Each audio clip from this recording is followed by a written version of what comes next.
do catecismo que eu trouxe. Lucas pediu para falar um pouquinho sobre a origem da quaresma, né? Quando começou a quaresma. A quaresma, para ir se organizando do jeito que a gente conhece, né? Não assim exatamente, porque as coisas na igreja, elas vão sendo organizadas com o passar dos anos, certo? Então a gente tem 3 anos litúrgicos, não sei se vocês conhecem. A gente tem 3 anos litúrgicos na igreja: o ano A, ano B e o ano C. A gente está em qual ano? A gente está em qual ano? A, B ou C? Ano C. Quem é o evangelista do ano C? Lucas, o evangelista Lucas, né? Então vejam só, ano A, para você não esquecer nunca mais, a gente está no ano C. Ano A, primeiro evangelista, Mateus. Ano B, segundo evangelista, São Marcos. Ano C, terceiro evangelista, São Lucas. Se você prestar atenção, todo domingo o evangelho, esse ano todo, vai ser de São Lucas, com exceção de alguma festa que tenha. Aí pode ser que pegue outro texto, de João, de outro evangelista, mas vai ser sempre São Lucas. No domingo, durante a semana, a gente está lendo São Marcos. Se você ler o evangelho todos os dias, desde o começo do tempo comum, né, você vai ver que a gente está lendo São Marcos. A gente está no capítulo 9 agora de São Marcos. Todos os dias é um trechinho do evangelho. Então, são 3 anos litúrgicos na igreja. E tem também os tempos litúrgicos. Advento, 4 semanas. Depois do Advento, Natal. Depois do Natal, aí entra o tempo comum que a gente está. Aí quando chega na quarta-feira de cinzas, dá uma paradinha no tempo. Eu estou sendo bem simples, de maneira simplificada para você entender. Dá uma paradinha no tempo comum e se começa na quarta-feira de cinzas, se começa a quaresma. 40 dias, vai terminar lá na missa de lava-pés.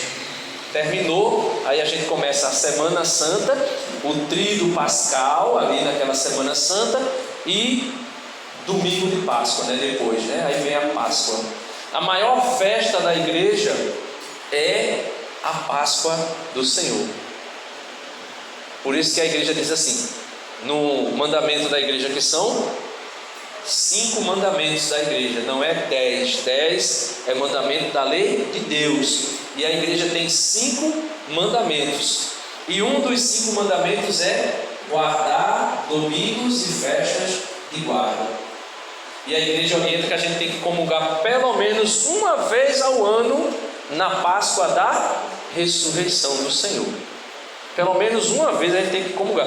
Um católico, para ser católico, ele tem que comungar pelo menos uma vez ao ano. Isso a igreja está colocando assim, ó, de uma forma assim, bem aquele que está um católico, pelo menos uma vez ao ano na Páscoa da ressurreição. Você se prepara a quaresma todinha para na Páscoa, no domingo de Páscoa, você comunga pelo menos uma vez ao ano. Tem gente que já faz mais de 10, 20, 30 anos que não comunga. Por quê? Porque está irregular com alguma coisa.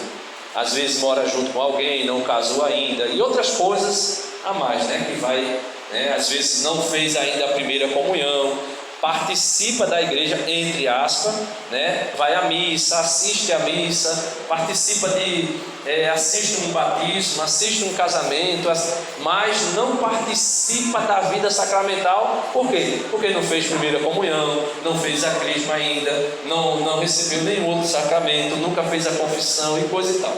Então, esse tempo, o tempo litúrgico chamado tempo da quaresma, ele é baseado em Mateus capítulo 4, tá certo? O Catecismo da Igreja Católica, no parágrafo, no número 540, vai dizer assim, daqui a pouco a gente vai ler Mateus 4, tá certo? Vai dizer assim: a tentação de Jesus manifesta a maneira que o Filho de Deus tem de ser Messias, né? Então, ele foi ungido pelo Espírito Santo e foi levado ao deserto. O oposto da que lhe propõe Satanás, o que os homens desejam atribuir-lhe. É por isso que Cristo venceu o tentador por nós, pois não temos um sumo sacerdote incapaz de compadecer-se de nossas fraquezas, pois ele mesmo foi provado em tudo como nós, com a exceção do pecado. Hebreus 4:15. A igreja se une a cada ano mediante os 40 dias da grande quaresma ao mistério de Jesus no deserto. Então, 40 dias. Todo ano a igreja entra 40 dias deserto adentro, né? Adentro, para se configurar ao Cristo. O que é se configurar? Por exemplo, figura, veja, transfigurar, né? Tomar uma forma distinta. E configurar. Nossa Senhora nos configura ao seu Filho Jesus. A gente fica parecido com Jesus. Então, se configurar a Cristo é passar pelo que Cristo passou.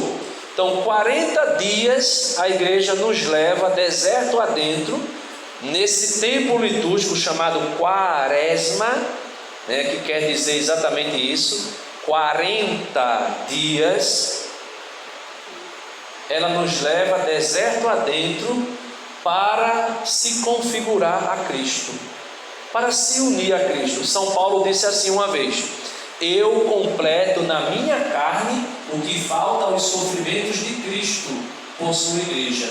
Não é que faltou nada, não faltou nada ali em Cristo. Só que Cristo 100% Deus e 100% homem, quando ele sofreu a sua paixão, não faltou nada, tudo está completo. Ele não precisou que ninguém fizesse nada por ele.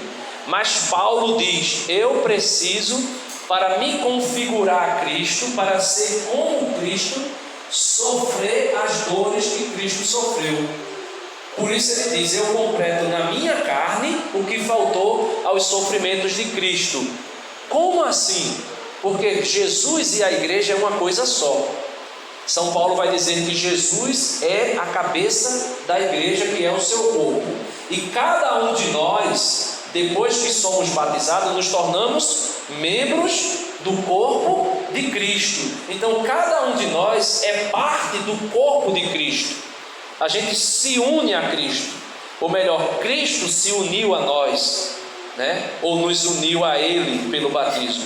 Então, quando a igreja sofre, quando Cristina sofre, Daniel sofre, eu sofro, qualquer coisa que seja, não sou eu que estou sofrendo, é Cristo. Então está sendo completado a paixão de Cristo, não aquela que ele sofreu no seu corpo físico, mas agora no seu corpo místico, que é a igreja, está sendo completado aquilo que faltou. Ou seja, Jesus sofreu no seu corpo tudo o que deveria sofrer, porém o seu corpo místico, que é a igreja, não sofreu ainda a sua paixão.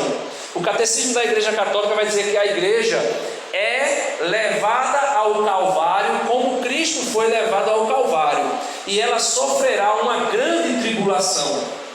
A grande provação da igreja ainda vai chegar, e esses membros de Cristo vão sofrer essa paixão, vão ser perseguidos como Cristo foi, vão ser mortos como Cristo foi, para que a igreja passe também pelo Calvário, para que depois experimente a ressurreição deles. Então quer dizer que quando eu sofro é Cristo que sofre? Se eu sou batizado, sou membro de Cristo, é Cristo que sofre. Paulo perseguia os cristãos. Se foi o que Jesus disse: Paulo, Paulo, por que me persegues? Quem é, Senhor? Eu sou Jesus a quem tu persegue. Jesus já estava ressuscitado, estava no céu, apareceu em uma forma luminosa diante de Paulo. Paulo caiu do cavalo cego, E Paulo perseguia quem? Paulo tinha recebido carta de Gamaliel, né, para perseguir os cristãos e colocar os cristãos na cadeia. Jesus, em São Mateus capítulo 5, 25, Jesus vai dizer assim: vem para cá, para a minha direita, benditos de meu Pai, porque eu estive fome e tu me deste de comer, eu estava nu e tu me vestisse, eu era peregrino e tu me acolhesse, eu estava na prisão e tu foste me visitar, eu estava doente e tu foste me visitar. Aí vão dizer assim, os bem-aventurados: Senhor, quando foi que te vimos assim? Ele vai dizer: todas as vezes que tu fizestes uma dessas coisas a um desses pequeninos, é a mim que tu estavas fazendo. Então, mexeu com a igreja católica, está mexendo com Jesus. Por isso que eu tenho pena dos protestantes, porque quando ataca a igreja, está atacando Jesus. Jesus poderia dizer: protestante, protestante, por que tu me persegue? Quem é, Senhor, que eu estou perseguindo? A igreja católica. Esses aí, sou eu que tu estás perseguindo.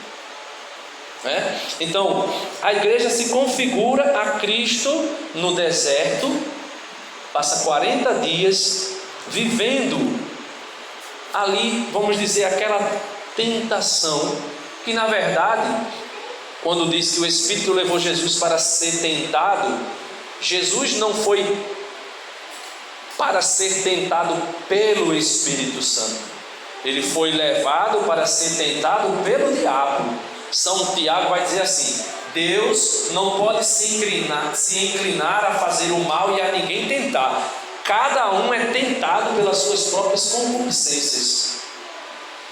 E gera o pecado, e depois que gera o pecado, dá a luz ao pecado, e esse pecado gera a morte.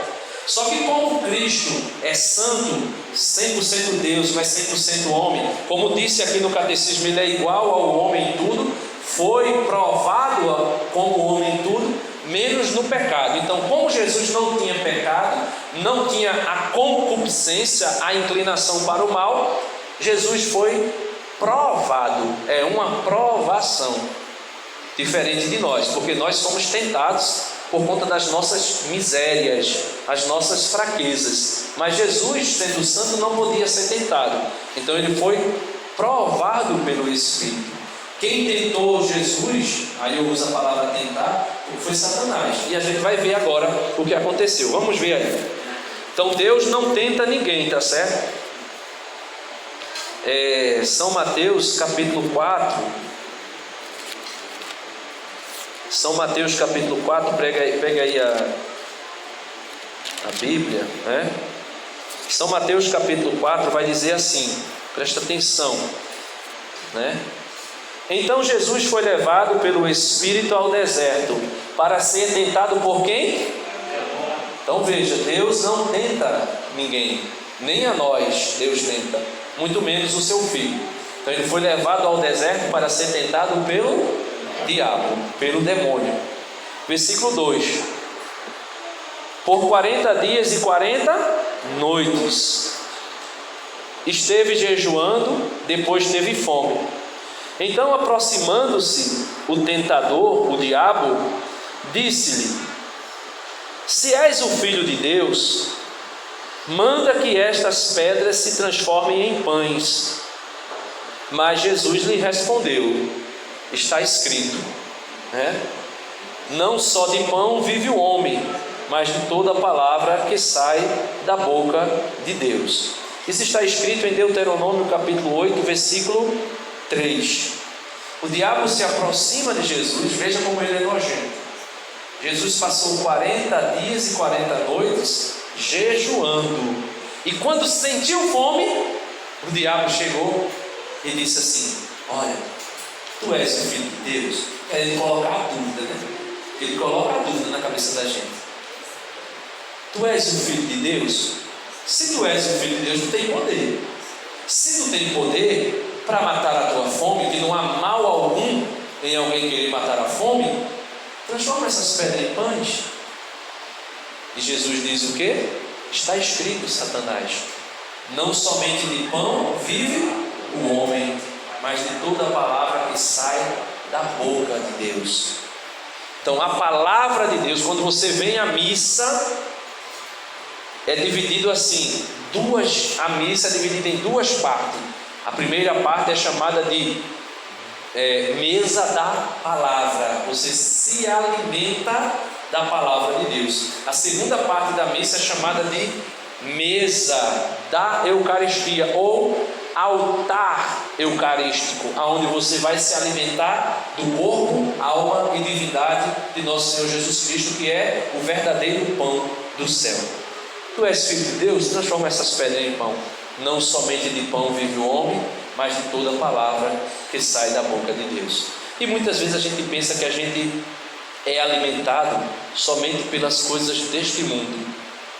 E é isso que a igreja nos convida nesses 40 dias da quaresma. Começa quarta-feira, né? Se eu não estou enganado, parece que é dia 14, né? Dia 2, né? É dia 2 e termina dia 14 de abril, parece, se eu não estou enganado, né?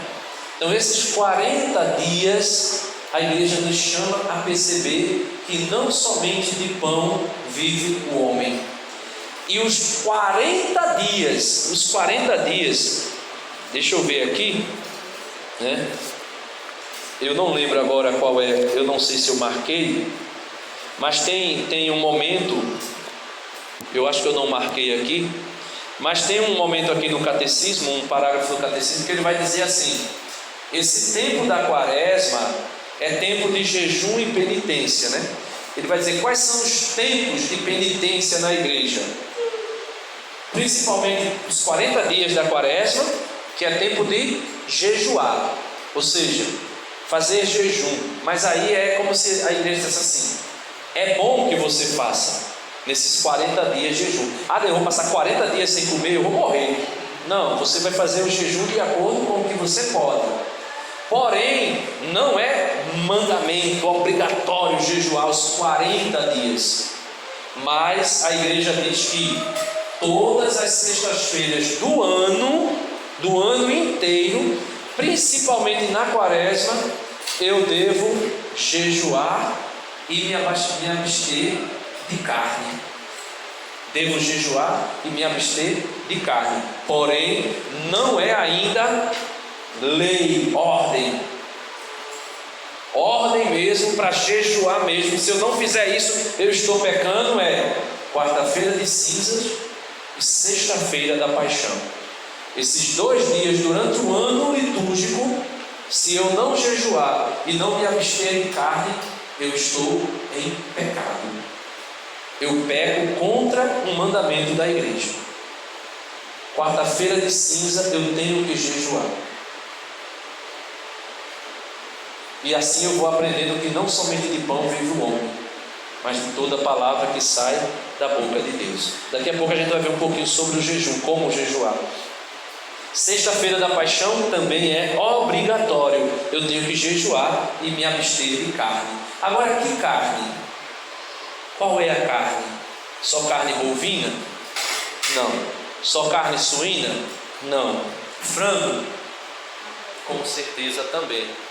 Com certeza também eu devo me abster do frango também, né? Vai trocar?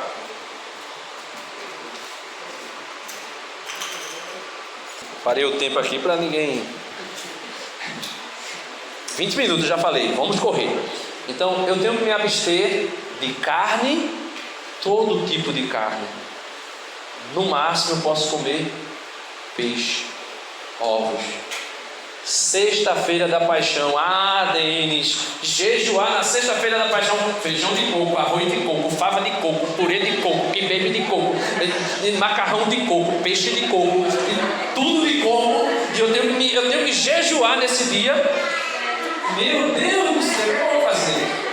Isso é um crime, a igreja está me torturando. Só que isso, gente, é uma tradição do mundo, não é uma tradição da igreja. Nesse dia a gente precisa jejuar. Ai meu Deus, então quer dizer que eu não vou almoçar? Não, calma, você pode fazer o jejum parcial. Você não toma café, se você pode, porque se você for uma pessoa que precisa, por exemplo, diabetes, você pede 3 em 3 horas. Vou fazer jejum, passar o dia todo, quando terminar o dia morre. né? Dá um piripaque lá.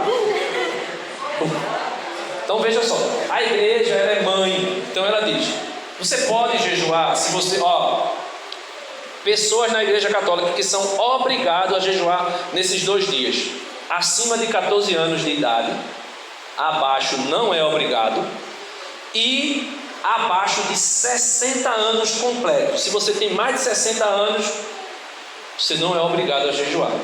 Aí a igreja diz: porém, os pais devem educar os filhos, mesmo abaixo de 14 anos, aí aprendendo essa prática piedosa do jejum, da abstinência de carne. Então, se você tem acima de 14 anos, abaixo de 60, é saudável, você faz o jejum. Sexta-feira da paixão e quarta-feira de cinzas, você não toma café. Se pode, se não tem o hábito, reduz o café pela metade, pode fazer um jejum parcial, reduz o almoço pela metade, reduz o jantar pela metade. Porém, nada de guloseimas, nada de lanche, nada de biscoito, nada de chocolate, nada dessas coisas. Um jejum, um café pela metade, um almoço pela metade e um jantar pela metade. Ou se você pode, tira o café todinho, tira o almoço todinho e só vai comer depois das 4 horas da tarde. Ai, Deus, aí tu quer me matar. Quem já fez algum jejum de passar o dia todo sem comer? Levanta a mão. O dia todo, só para comer no final da tarde. Aqui também tem uma pessoa que já fez. Então, não morre. Se você não tem problema de saúde, eu digo a você, você não vai morrer. Porque não somente de pão vive o homem, mas de toda palavra que sai da boca de Deus. Então, continuando aí, versículo 5: então o diabo o levou à cidade santa. São Mateus capítulo 4, versículo 5. Então o diabo o levou à cidade santa e o colocou sobre o pináculo do templo, a parte mais alta do templo, e disse: se és filho de Deus, atira-te para baixo, porque está escrito: ele dará ordem aos seus anjos a teu respeito, e eles te tomarão pelas mãos, para que não tropeces em nenhuma pedra. Então veja que bichinho mais sem vergonha. Daniel, está escrito: se tu és filho de Deus, para que tu ficar aqui na capela esperando terminar o tiroteio? Vai-te embora, menino. Ele mandará anjo para te guardar, e nenhuma bala perdida te encontrará. Aí Daniel vai dizer: deixa de ser besta, porque também está escrito: não tentarás o Senhor teu Deus. Não tentarás o Senhor teu Deus. Ah, rapaz, esse negócio de Covid aí, Jesus protege, Deus protege. Deixa de ser besta. Não tentarás ao Senhor teu Deus. Ah, Denis, o que é que eu faço? Você vai fazer aquilo que você pode, e o restante está nas mãos de Deus. Ah, mas tem tanta gente por aí assim. Não importa. Muita gente das igrejas protestantes entraram nessa: Deus protege, eu estou com Deus, nada me acontece.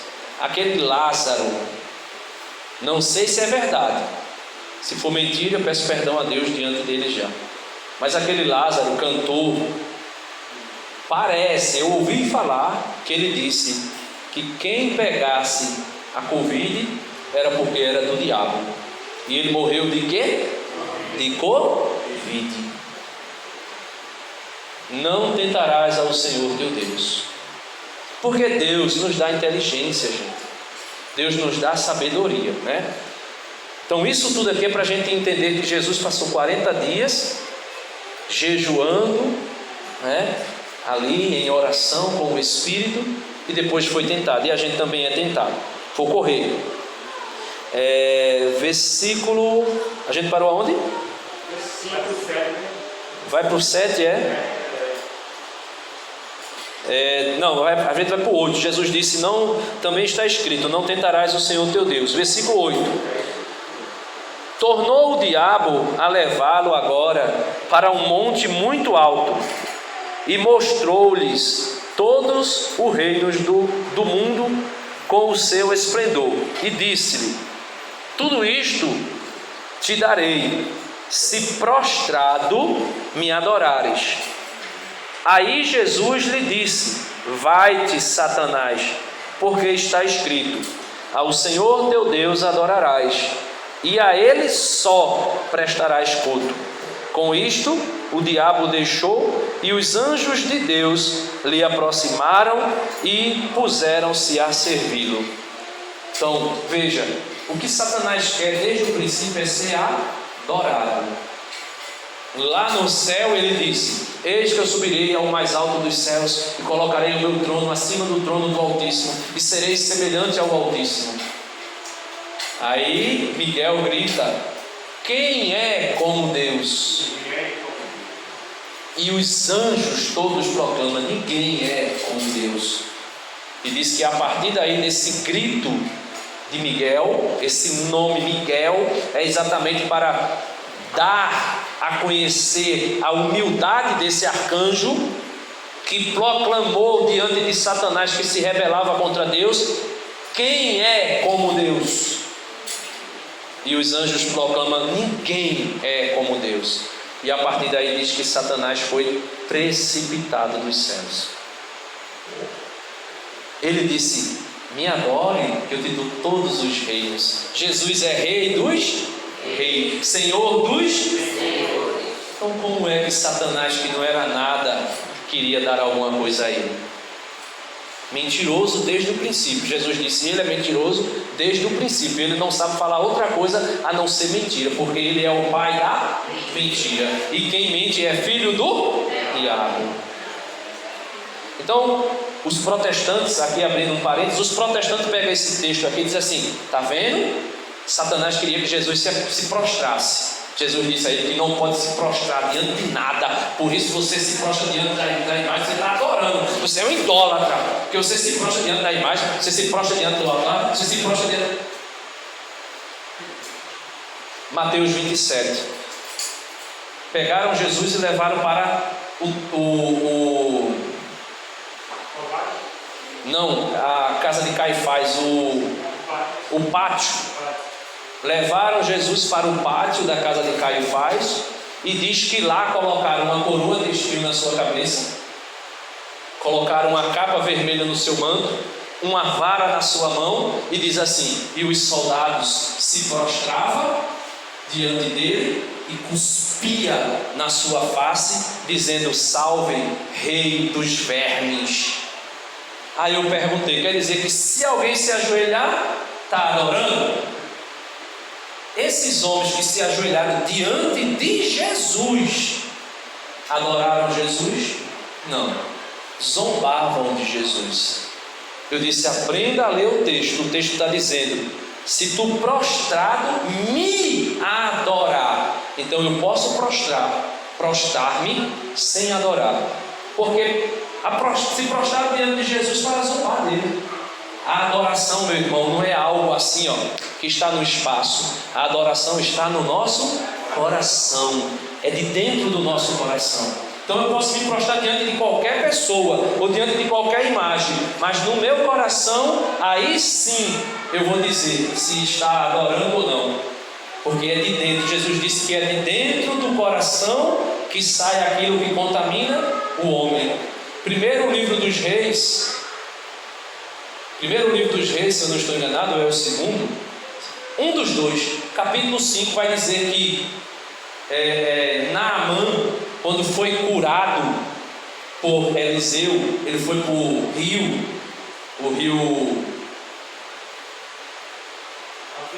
Rio Jordão, né? Capítulo 5 foi o Jordão? Rio Jordão. Ele foi curado. Quando ele saiu do rio, aí ele chega perto de Eliseu e diz assim: homem de Deus, eu quero te pedir uma coisa. Olha, eu, Naamã, sou general, o meu rei, ele me leva, ou melhor, eu acompanho ele para o templo do Deus dele. Esqueci o nome parece que é Ramon, o nome do Deus. Ele diz: eu sou levado para o templo de Ramon, eu vou com o meu rei já é de idade, como ele não pode se prostrar sozinho, eu me prostrava com ele, como se fosse um suporte, apoiando ele. Ali ele adora Ramon, e eu também adorava Ramon. Aí ele disse: mas eu vou levar um pouco de terra daqui de Jerusalém para lá, para a Síria, porque eu agora vou adorar o Deus de Israel. Mas como eu estou sobre as ordens do meu rei, quando eu for levado para o templo de Ramon, eu vou ter que me prostrar com ele. E aí o que é que eu faço?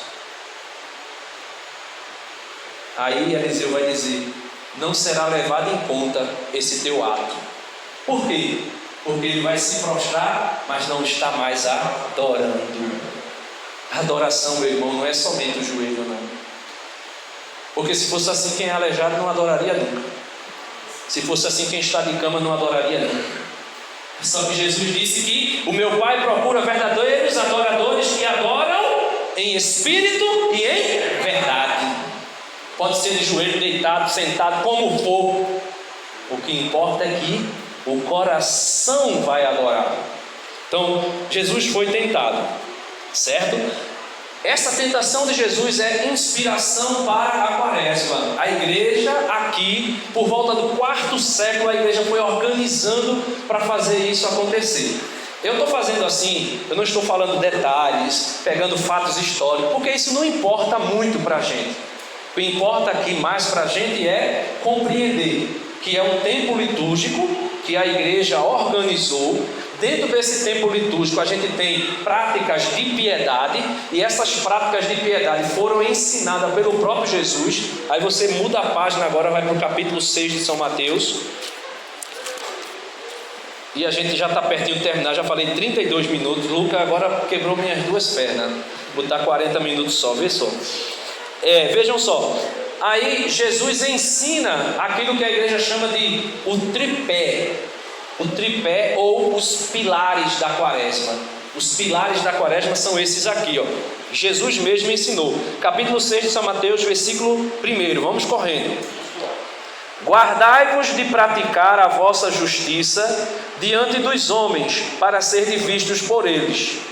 Do contrário, não recebereis recompensa junto ao vosso Pai que está nos céus. Tem gente que parece noiva quando se organiza para o casamento. Ela aparece ali até aquela porta fechada. Quando a porta se abre, ela, para todo mundo ver, não é isso? A porta fica fechada, fica todo mundo curioso, e de repente ela aparece. Igual um pavão, a irmã disse ali. Igual um pavão, né? O pavão mesmo faz, se abre todinho. Jesus está dizendo: olha, não pratique a vossa justiça para ser visto pelos homens. Porque se eu fizer as coisas para aparecer, a recompensa que eu vou ter já vai ser o reconhecimento dos homens. Cristina, está todo dia com o tecido dela na mão. Se ela realmente está com o tecido dela na mão,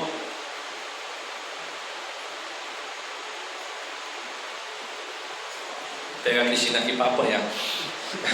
Se todo dia ela está com o tecido dela na mão, mas no seu interior realmente é porque ela quer ter uma união com a Santíssima Virgem Maria e com Jesus, louvado seja Deus, e isso serve de testemunho para os outros. Mateus capítulo 5 vai dizer assim: praticai as vossas boas obras diante dos homens, para que vendo as vossas boas obras eles glorifiquem ao vosso Pai que está nos céus. Então a gente precisa fazer as coisas diante dos homens para que os homens vejam, porém não para a vanglória. Aqui Jesus vem dizer que existe uma prática de querer aparecer para a vanglória. Ele vai dizer: se a vossa justiça for realizar com intenção de ser visto, você já ganhou a sua recompensa. É os aplausos, é o reconhecimento. Alguém vai dizer: menina, Cristina, menina, Cristina é pau. Cristina, essa mulher Mariana da cabeça aos pés. Quando eu encontro essa mulher, eu só encontro ela com texto. E aí ela está com texto matando até muriçoca. Estou brincando, tá certo, gente? porque senão vocês dormem, né? Mas vai dizer assim: ela é mariana, essa menina é porreta. Se ela estiver fazendo tudo isso para ser vista, já ganhou a recompensa. Aí Jesus continua dizendo assim, né? Versículo 2: por isso, quando deres esmola, primeiro pilar da quaresma é dar esmola, fazer a caridade acontecer. Vou passar 40 dias jejuando, me abstendo de carne, rezando, lendo a Bíblia, somente. E como é que eu vou? Então, versículo 2 de novo: por isso, quando deres esmola, não te ponhas a trombetear em público, como fazem os hipócritas, nas sinagogas e nas ruas, com o propósito de ser glorificado pelos homens. Em verdade vos digo, já receberam sua recompensa. Tu, porém, quando deres esmola, não saiba a tua mão esquerda o que está sendo feito pela tua mão direita, para que tua esmola fique em segredo, e o teu pai que vê no segredo te recompensará.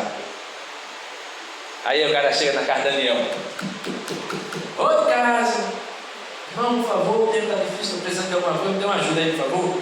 Aí Daniel: tenho não. Olha para um lado, olha para o outro, não tem nenhum vizinho olhando. Tenho não, volta outro dia. Aí quando o irmãozinho está descendo, aí Daniel: não apareceu ninguém mesmo, então eu vou tocar minha trombeta. Ei, irmão,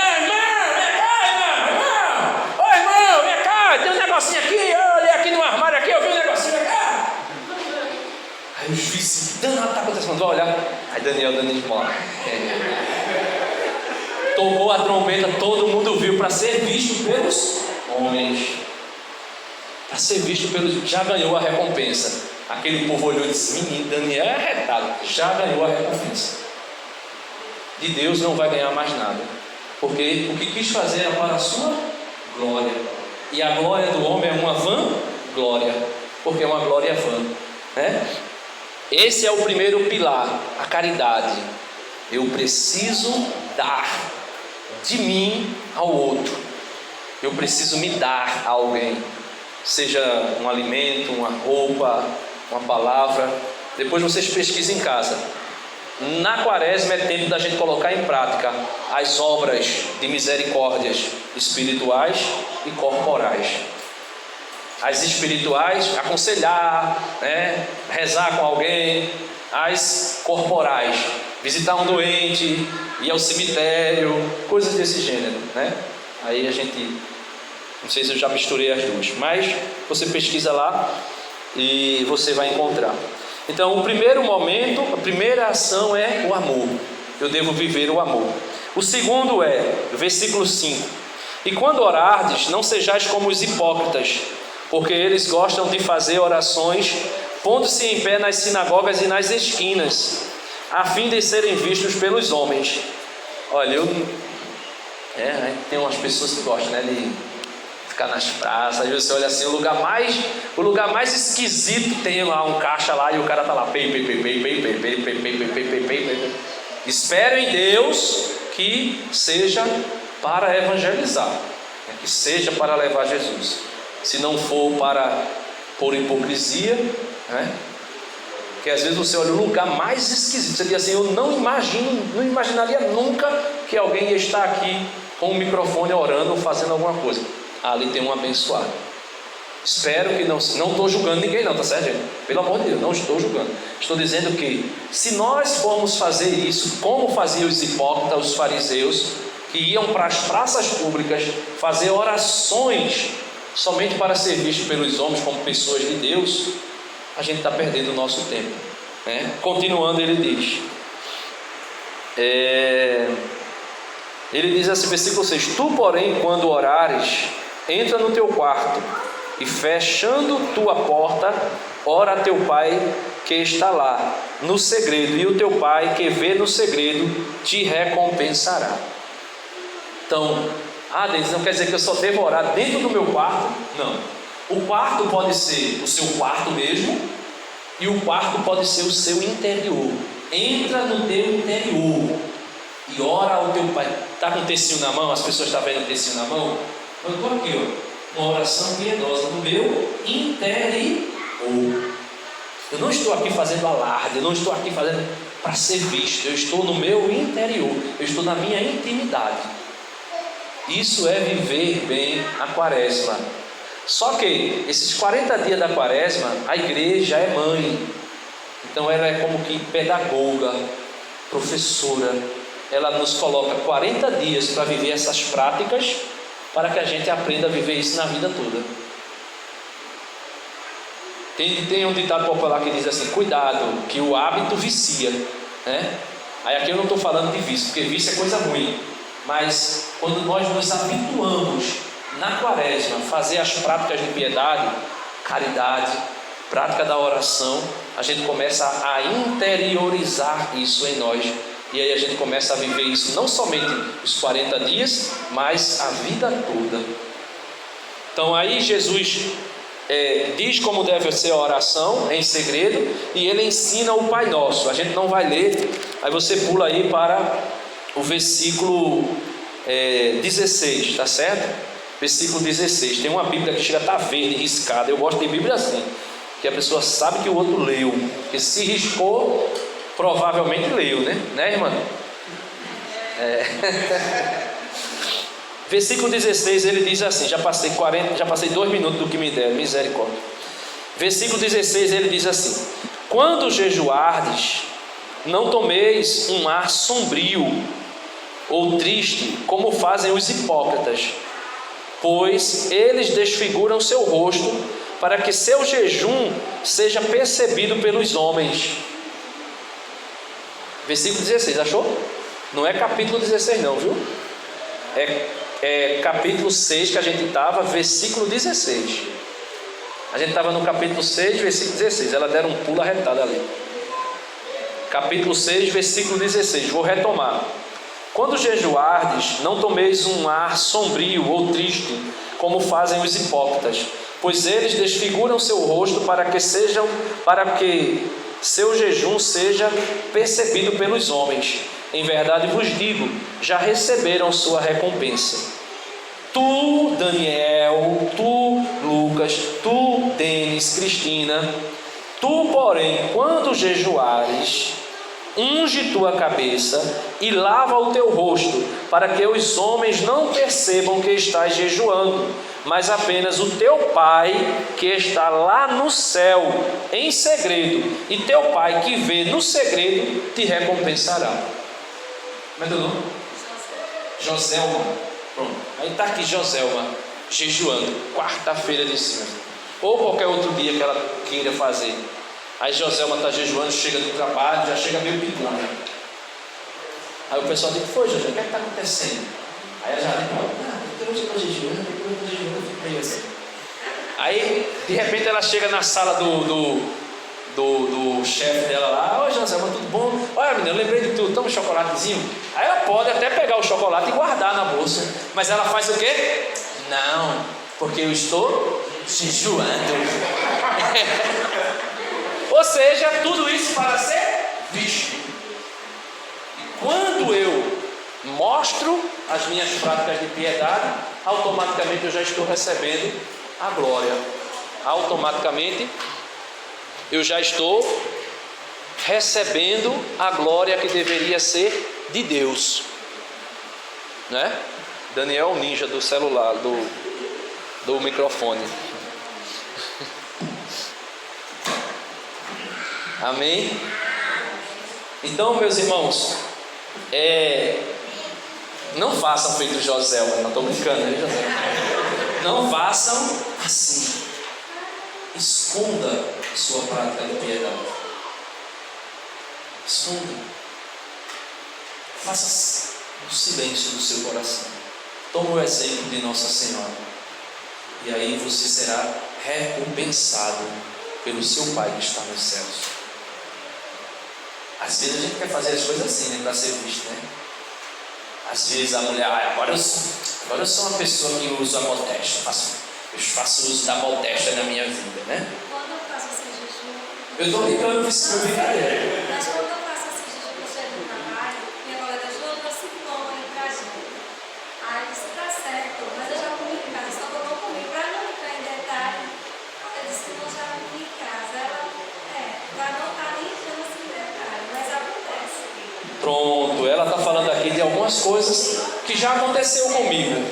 Olha, tu queres? Rapaz, eu já tomei café. Aí você vai dizer assim, tá mentindo? É uma mentira? Não, você não está mentindo. Você não está mentindo. Você está somente dando uma resposta àquela pessoa para que ela não insista que você coma.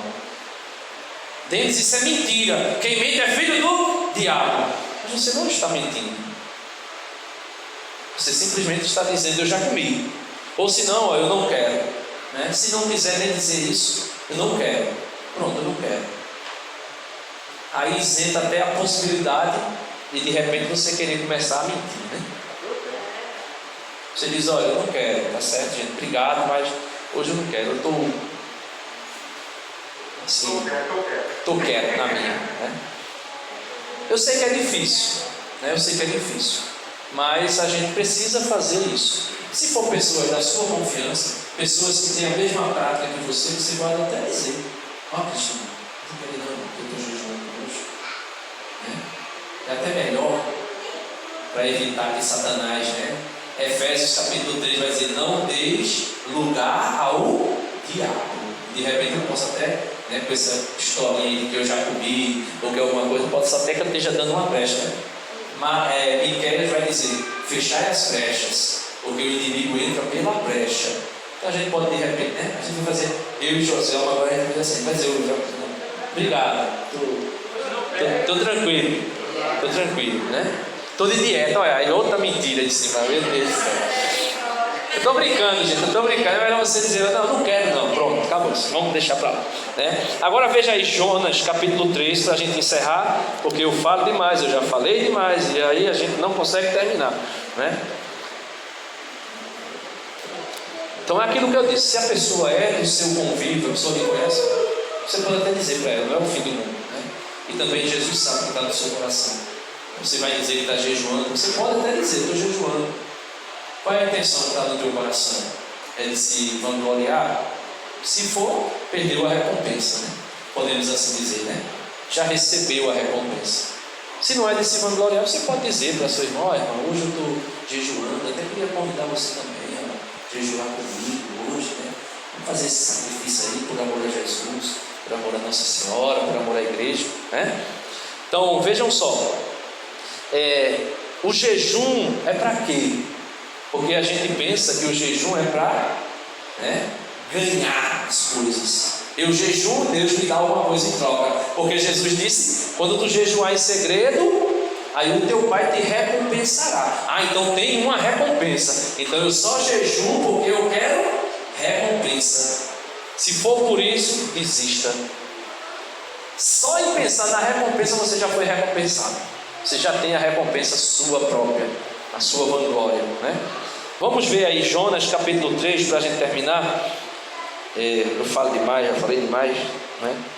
Jonas capítulo 3, versículo 1 vai dizer assim: a palavra de Javé, ou a palavra do Senhor, foi dirigida a Jonas a segunda vez: levanta-te, vai a Nínive, a grande cidade, e anuncia-lhe a mensagem que eu te disser. Aqui foi a primeira quaresma, tá certo? Jonas levantou-se e foi a Nínive, conforme a palavra do Senhor lhe havia anunciado. Nínive era uma cidade muito grande, de 3 dias de caminhada. Jonas entrou na cidade e a percorreu durante 1 dia. Jonas foi rápido, viu? Pregou então dizendo, olha a pregação de Jonas, às vezes a gente quer falar demais, feito eu.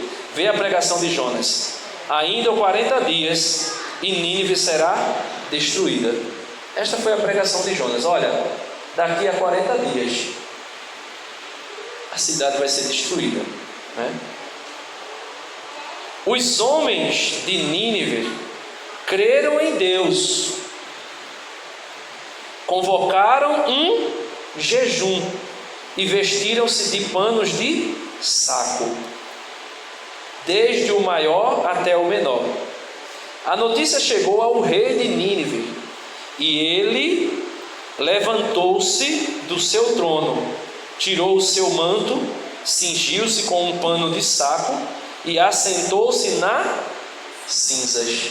É por isso que na quarta-feira, quando vai começar a quaresma, a gente vai para a igreja para receber na nossa cabeça cinzas.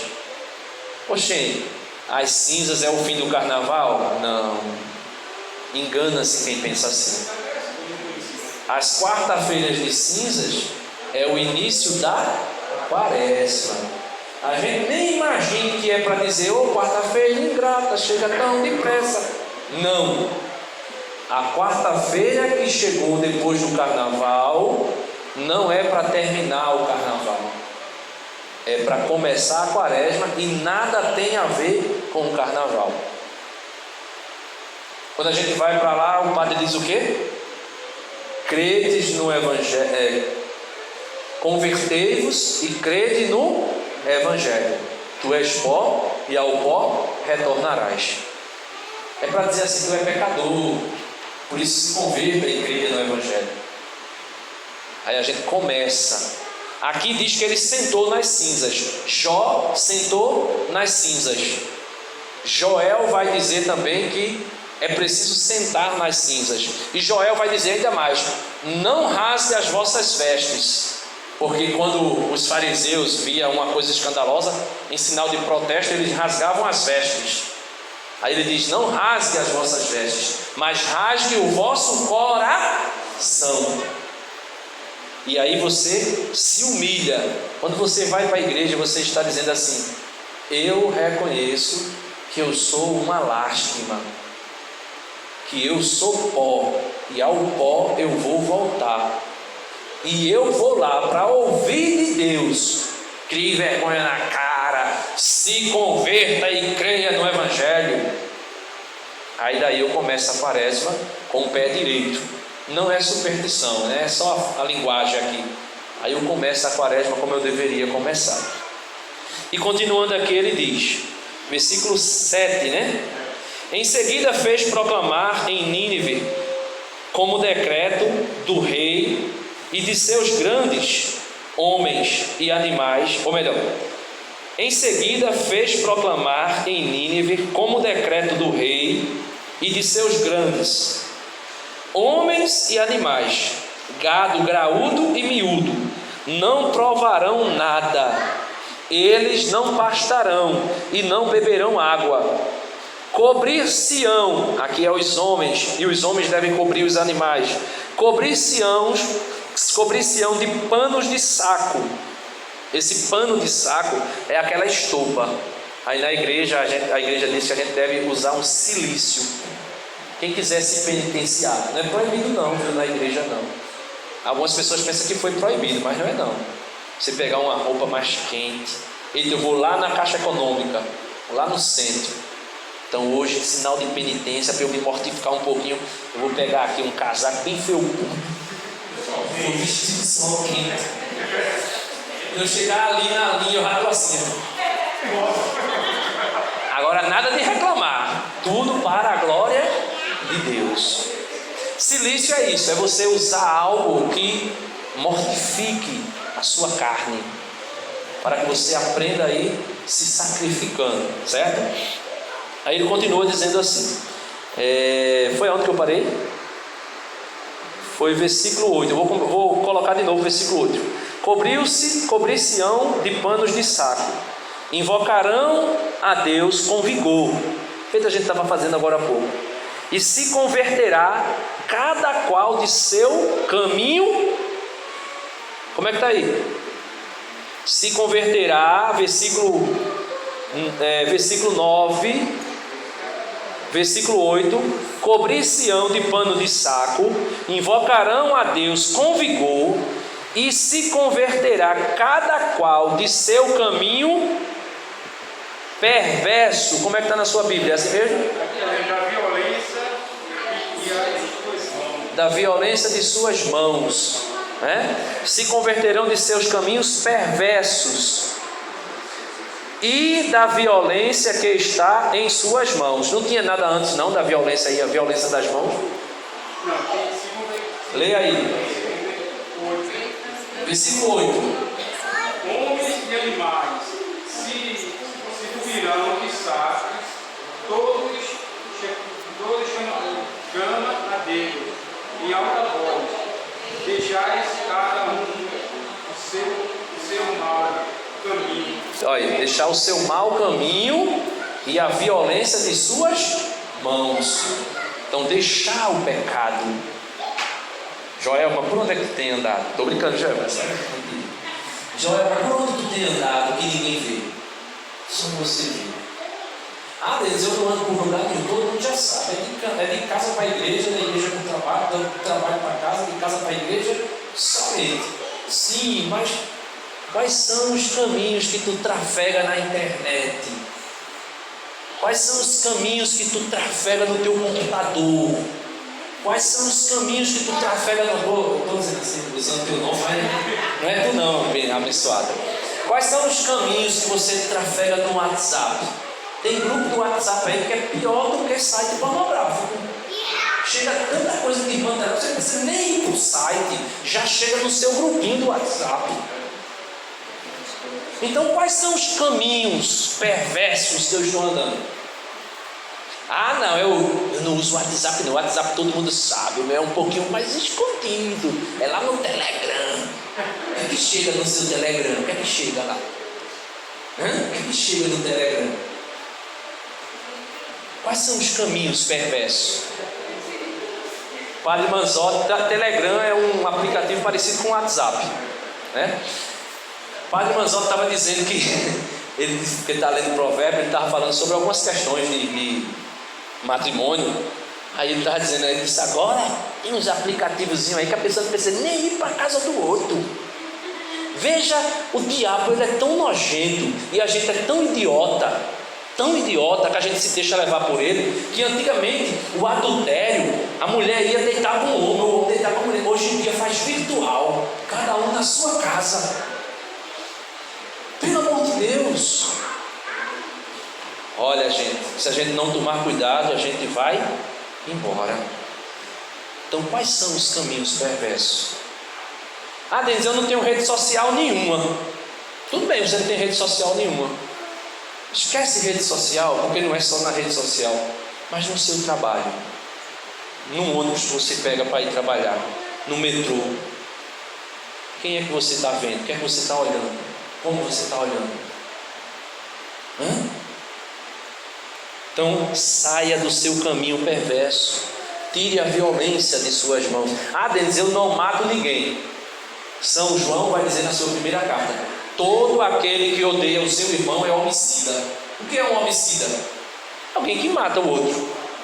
Todo aquele que odeia o seu irmão é homicida. No Evangelho de domingo, Jesus disse: amai vossos inimigos e orai por aqueles que vos perseguem ou que vos odeiam. Ah, mas eu não mato ninguém, nunca matei ninguém. Se você tem ódio no coração, você é homicida. Você é um matador de mão cheia e não sabe, E ele continua aqui para terminar, que eu falo muito, graças a Deus, aleluia. Versículo 9.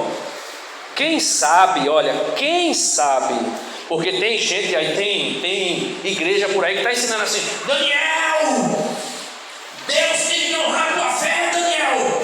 Coloca o dedo para Deus e diz: olha, Senhor, eu não admito que o Senhor me deixe nessa situação.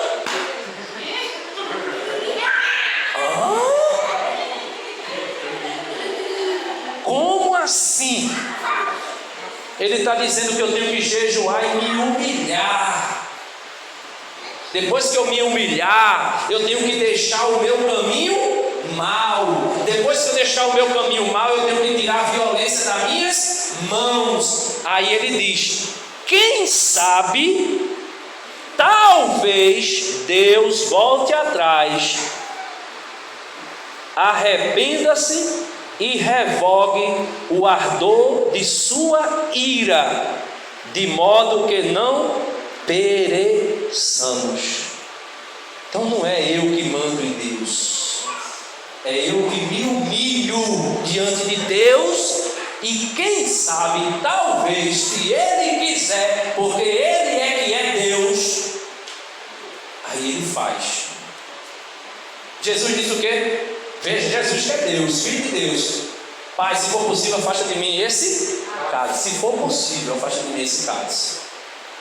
Mas que não seja feita a minha vontade, mas a tua vontade.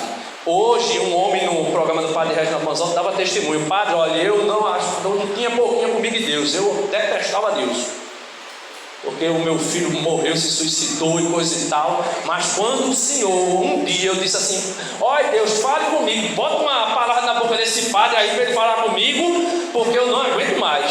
Aí o padre disse: filho, você que perdeu um filho, você que perdeu um parente, assim, você não perdeu, você devolveu para Deus. Ele disse: padre, a partir dali eu não comia, eu mal andava, a minha vida mudou, eu agora sou outra pessoa. Sou outra pessoa, porque você se coloca no seu lugar e diz: Deus é Deus, Ele faz se Ele quiser. Assim eu posso viver bem a quaresma. Aí ele diz, concluindo aqui, versículo 10: e Deus viu as suas obras. Que tem gente que diz: não pode, não precisa de obra não, é somente a fé. Vá nesse negocinho, viu? Que é somente a fé e viva do jeito que você quiser aí. Ele diz: e Deus viu as suas obras, que eles se converteram de seu caminho perverso, e Deus arrependeu-se do mal que ameaçara fazer-lhes, e não fez. Corre, Daniel. E não fez,